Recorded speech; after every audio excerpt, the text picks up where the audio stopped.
C'est-à-dire que, peu importe ce que vous pensez, l'argent n'est pas une ressource illimitée. Si vous faites partie de ceux qui dépensent son argent dans le plaisir immédiat, à la recherche du bonheur, sachez que vous allez être déçus. Et vous risquez d'épuiser votre capacité en fait à financer des choses beaucoup plus importantes et plus susceptibles de vous rendre heureux. Est-ce que vous vous souvenez de la sensation que vous avez ressentie la première fois où vous avez effectué des gros achats? Par exemple, l'acquisition d'un appartement, d'une maison. Cet achat était beaucoup plus justifié parce que c'était un investissement à long terme. Mais faites attention en fait à l'émotion que vous ressentez. C'est-à-dire qu'aujourd'hui, par exemple, quelque chose peut te faire plaisir les premières fois et les jours suivants, il va te falloir beaucoup plus d'efforts en fait pour ressentir la même intensité d'émotion. Ce n'est pas un problème d'être matérialiste en fait. Je pense qu'au départ, vous devez accepter en fait quelle est votre stratégie. Parce que si vous êtes matérialiste, vous devez l'accepter justement en fait pour vous dire que je dois générer beaucoup plus de revenus pour justement en fait pouvoir acheter des objets qui vont pouvoir me faire plaisir. Si vous pensez comme moi par exemple que les biens matériels ne suffisent pas en fait à compenser en fait tout le manque qui reste, peut-être parce que vous avez besoin en fait d'avoir plus de relations, donc améliorer vos relations. Donc du coup vous allez définir des stratégies aussi pour améliorer vos relations. C'est-à-dire que le coût de votre mode de vie en fait, c'est tout simplement en fait la manière dont vous dépensez en fait dans votre quotidien. Si vous êtes partisan de l'idée par laquelle que votre bonheur se cache derrière des biens matériels, peut-être vous allez développer des stratégies pour faire le maximum d'argent et pour s'acheter le maximum de biens pour justement en fait ressentir cette émotion de joie. Mais comme je vous ai dit, faites attention. L'émotion de joie, ça ne veut pas dire que vous allez être l'émotion de joie, ça ne veut pas dire que vous allez être heureux. Parce que tout simplement, ce qui se passe lorsque par exemple vous courez derrière cette émotion de joie, c'est comme si vous rentrez dans l'addiction. L'addiction, c'est quoi? C'est tout simplement en fait lorsque par exemple vous avez une joie qui est sur un moment et donc vous voulez tout le temps ressentir en fait cette émotion de joie.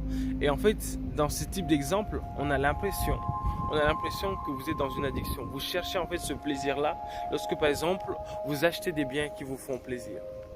Alors moi, ce que je suis en train de parler, je parle tout simplement des investissements à long terme.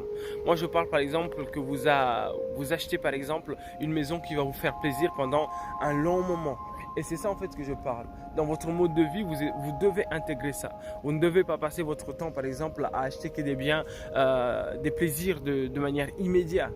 Parce qu'à long terme, en fait, ça ne va rien vous avancer. Par exemple, moi, quand j'achète des habits ou des choses éphémères comme ça, bah souvent en fait quelques temps après je me rends compte en fait il n'y a rien qui a changé. Je ne multiplie pas les entrées d'argent ni rien du tout, donc du coup ça m'apporte pas forcément en fait un bonheur constant, c'est juste un plaisir éphémère. Et ça c'est quelque chose en fait que j'ai remarqué souvent. En ce moment j'ai ce type de comportement qui est vraiment nuisible à long terme parce que je gâche mes capacités en fait à financer des choses susceptibles de m'apporter beaucoup plus de bonheur. Et je ne dois pas rechercher en fait ce sentiment, en fait, ce ressenti, ce plaisir en fait de manière immédiate. Mais je dois le chercher de manière à long terme. Et c'est comme ça en fait que je vais pouvoir suffisamment être heureux dans ma vie. Je vais peut-être faire un exercice que je vais mettre derrière cette vidéo. Des questionnements en fait qui sont très importants. Pour justement travailler en fait sur le coût de son mode de vie. Est-ce que véritablement vous allez pouvoir arriver en fait à devenir riche? Parce qu'il faut savoir aussi comment l'argent circule.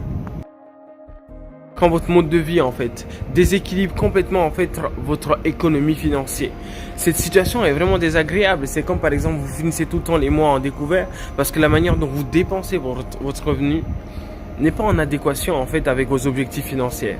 Par exemple, aujourd'hui, à partir de maintenant, je m'étais dit, je mettrai toujours 20% de mes revenus.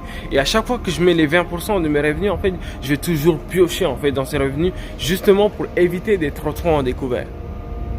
Et mon mode de vie en fait, le mode de vie souvent c'est concentré sur mes plaisirs éphémères, mes plaisirs immédiats. Ça va être par exemple l'achat de vêtements, l'achat de trucs, des accessoires qui n'ont pas forcément de rentabilité à long terme.